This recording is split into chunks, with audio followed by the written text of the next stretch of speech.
Bakıda 1-ci Beynəlxalq Parazitologiya konfransı baş tutub. Məqsəd müxtəlif ixtisaslardan olan həkimləri bir araya gətirərək təcrübə, fikir mübadiləsi aparmaqdır.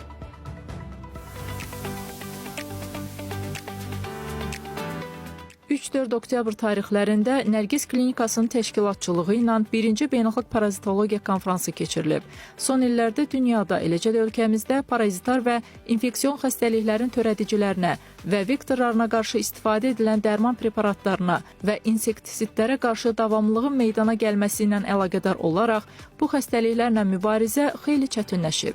Mövcud vəziyyət xəstəliklərin diaqnostika, müalicə və profilaktikası üçün yeni multidisiplinar yanaşmalar tələb edir. Keçirilən konfransın da əsas məqsədi müxtəlif ixtisaslardan olan həkimləri, infeksionist, terapevt, pediatr, cərrah və digər mütəxəssisləri bir araya gətirərək elmi təcrübə və yanaşmaların müzakirəsinə imkan yaratmaqdır.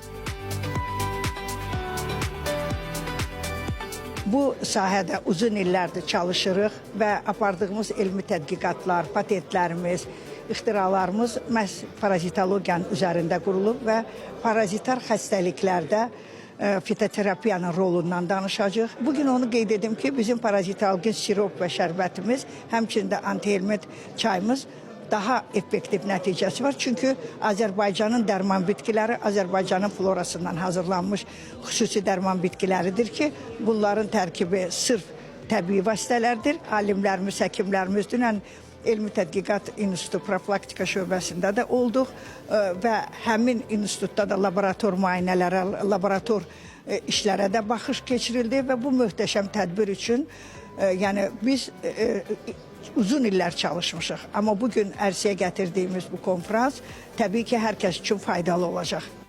Zəngin proqrama malik elmi konfransda yerli və xarici nüfuzlu mütəxəssislər də iştirak edib. Bundan yanaşı, konfrans nəzdində workshop keçirilib. İştirakçılar həkim mütəxəssislərin təcrübələrindən yararlanaraq klinik praktikada tətbiq edə biləcəkləri yeni metodlar öyrənib. Konfrans Azərbaycan Səhiyyə Nazirliyi Elmi Tibbi Şurası tərəfindən akreditasiya olunub.